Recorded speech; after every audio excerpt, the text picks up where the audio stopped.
Okay, so there must have just been some oil from my hand or something had gotten on that section. So I just washed it off a little bit and it adhered now. So I think I'm going to go with this direction here, or this design.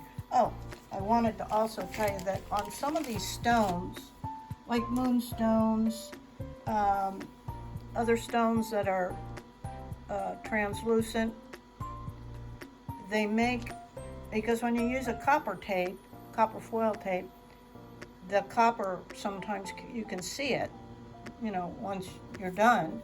And so I found this. It's a silver coated foil. So once you take the backing off, it's silver. So at least it won't be quite as noticeable. So that's what I used on this one and the last project as well. Actually, I think I used them on everything so far because I just recently purchased this, again, on Amazon. Wasn't too expensive, like, I don't know, $15 or something for 36 yards. So I'm happy with that. And it's the wider, it's 3/8, so you can do anything. You can always cut things down. Okay, so we're gonna attach these two and then have some kind of bail at the top of the moonstone. Since it's not real flashy, it doesn't need to take front and center. It's the apatite, or I've heard it called apatite, that will be more of the focal point. So I'm gonna get my trusty washcloth. You know, I think I like my old one better as it's thinner. That green one is pretty thick. Okay, and for this I'm going to turn it over. What are we doing? This way. So I'm going to try and attach these this away, which means we've got to apply a little bit more flux to the areas we're going to be attaching. And I'm going to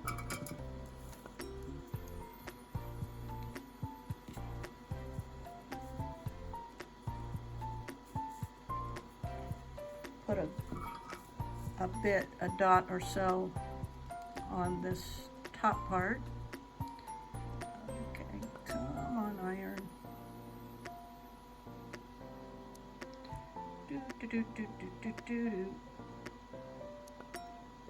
I do see this in other videos and I wonder, but I can't seem to find any answers. There we go. So we'll get a decent amount, because we're going to try, I thought about doing this with some sweat, like using what's called sweat soldering, but I think that'd be really hard on camera, and that requires a torch. So maybe later. Maybe later.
I am going to also start experimenting with different size tips.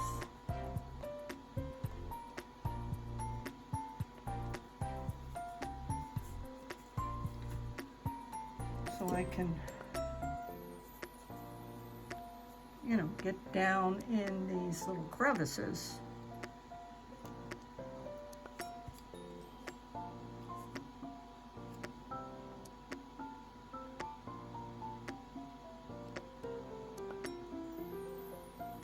Because obviously the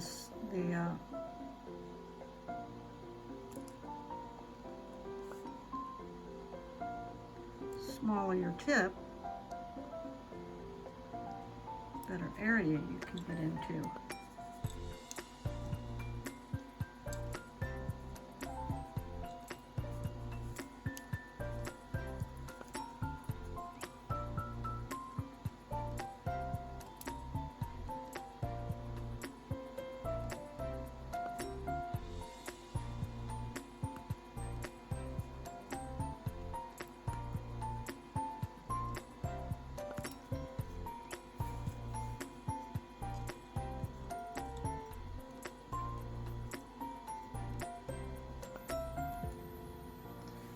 Because stones are curved on the top, flat on the bottom, cabochons. They're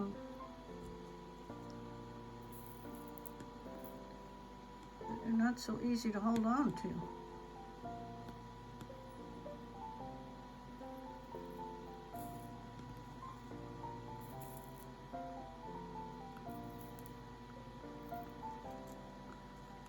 There, we've got some flow going.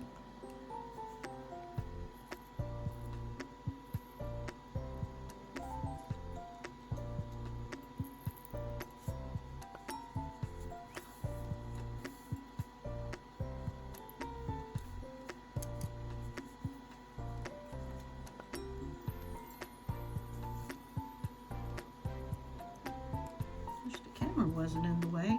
A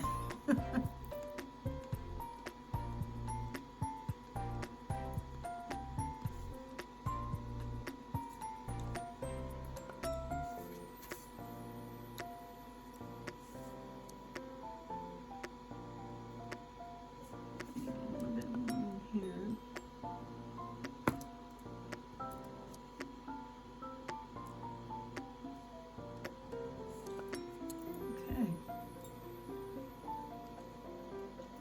Pretty good. Now I'm going to try, let's see what the back looks like.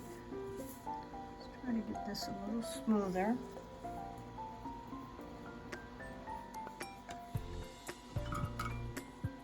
Right in here.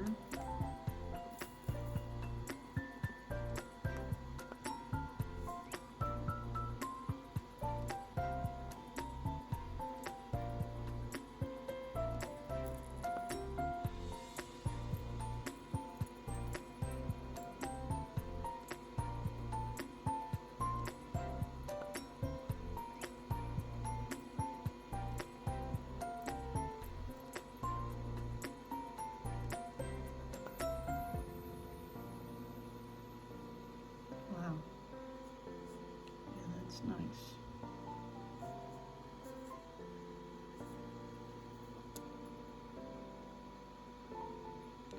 Now we're going to try and get a little bead on this.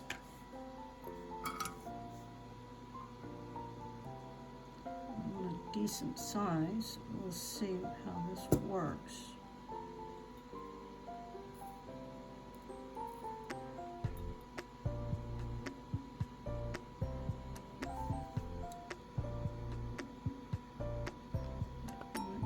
Didn't really want it to, but hey, I know. Let's try. Okay, I'm going to give it a shot with this stamping, and this again takes some practice. Let me zoom in a tad.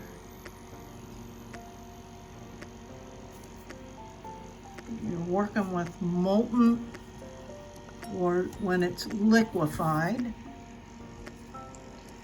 I need just a tad more on here.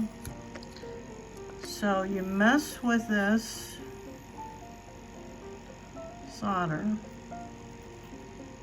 till it's liquefied, and then you quickly put the rubber, oh, it worked, the rubber stamp over it, and you get a little texture off of the stamp.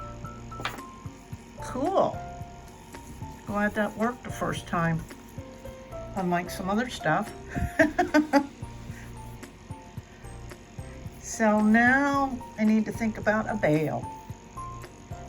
Okay, I was gonna try and do something a little bit different, but I think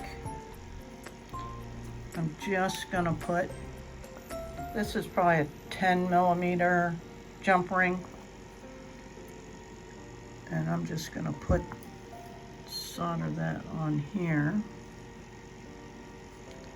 and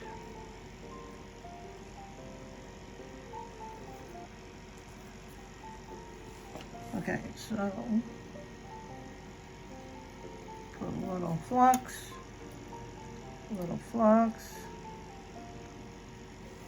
never use too much flux. See if I can get this lower and straighter. I don't have to do a lot of finagling.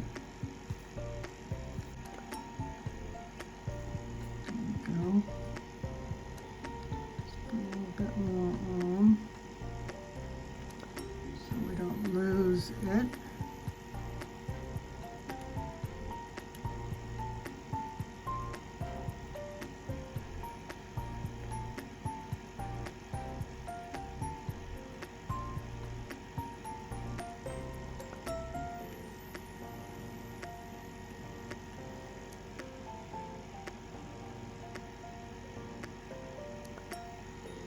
Let's see.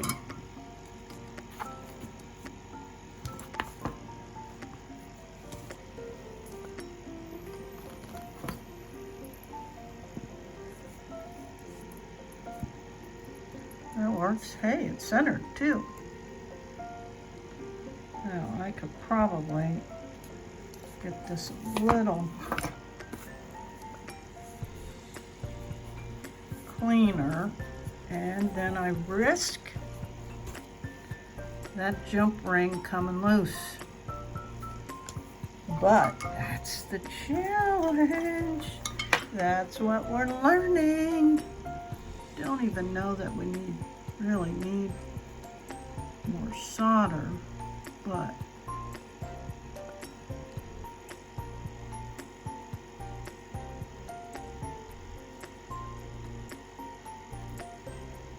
that's better.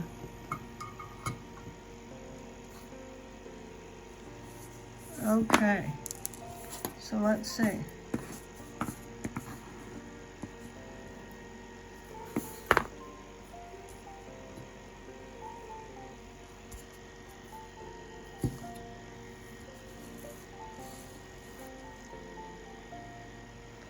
Yeah, I'm gonna clean that up and maybe even put some patina on that stamped area. So I'll be back. Okay, so I cleaned it up with just Dawn dish soap and warm water, and I use a denture toothbrush. It was my mom's. It works fine because it's, you know, got a longer bristle on one side and a regular bristle on the other side. So what I'm going to patina just this little area.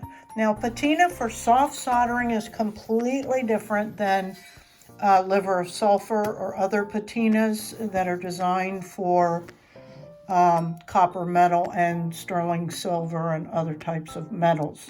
This is strictly for solder. You don't have to mix it up. It's already mixed. You do not want to, you can work out of the cap, but then throw whatever's left over away. You don't want to dump it back in to the container because it will contaminate it.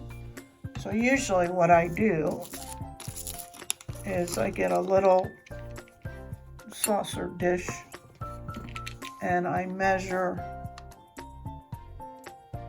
just ever a little bit and just dump it in there. Then my cap is still clean, although I like to wipe it out so it doesn't get all crusty on when I put the lid back on. Sorry. And then just a little brush. You can use Q-tip. You'll be shocked how quickly this happens. Look at that. It's already darkening. So I'm just going to do that little area there. And then after it dries, I'm going to wash it again. And then I'm just going to take a little bit of, people use steel wool, which I don't know, I just hate steel wool. But that's what people use. And but I don't use that often to use on the raised areas, and it just brings out the shiny part again so that you can see the detail of it. So we're going to do that next. Okay, I washed it so it's clean again. I like to use, this is just strips of that wet dry sandpaper, and this is, I don't know what as a for, but it's not very abrasive for this kind of stuff. So I'm just gonna go over this part a little bit.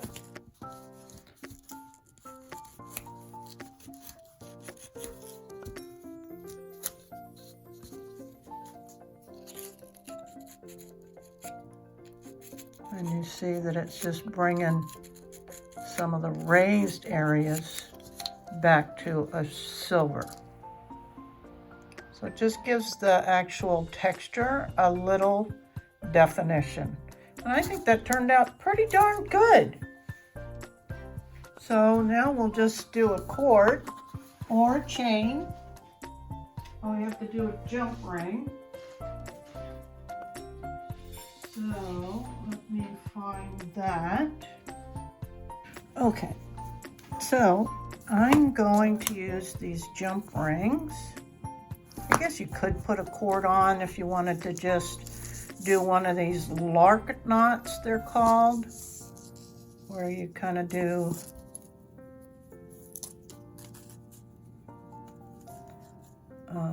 this, but I'm not a big fan.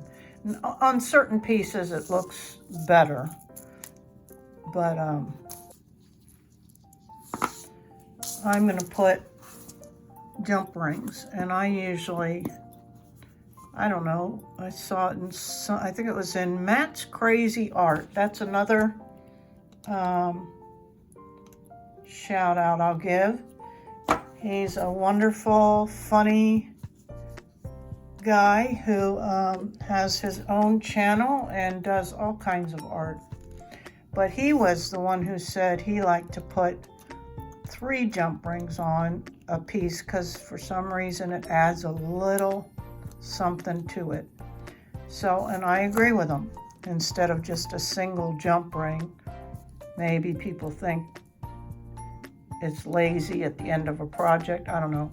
But here, I'll give you another one of those in case you don't know. When you're opening and closing jump rings, you don't just pull them open, you do a twist. They'll never go back to the way they were if you just pull them apart. And I know I've mentioned this before, guys, that these little parts are the hardest for me because of my tremors. But it is what it is, and I love this, creating jewelry so much that I'm not going to let that stop me. So I just grin and bear it, do the best I can. It takes me a little bit longer, and I may drop things and not get things closed just right the first time, but perseverance. Okay, we're gonna give it a try with just a nice substantial chain. I always give my clientele or customers a choice of either, and I always use stainless steel, even with my sterling silver pieces, because it's just, I mean, sterling still tarnishes. So that's what that would look like with a chain. And yeah, that's nice. If somebody really wants a chain, cool. Or good old standby are these black cords that I used to make these too, all by hand. And yeah, doing the ends, attaching the jump rings, doing the other end, putting on a lobster claw. It was just like, what? Why am I doing that when I can get them in bulk? And they're mass produced, yes. But it saved me a lot, because again, those are those little fine details that give me so much trouble. Other people may take great pride, and I've seen some lovely work of people making their own chains and whatnot. But so here's the fun, and I like the cord better, honestly, as is in a lot of my pieces. So there you have it. Silver gleam for the win. And I'm getting better with you know, the smoothing out and all that stuff. There is a lot to learn, and a lot of it is just practice. But hey, pretty. Thanks for watching, guys. Till next time. See ya.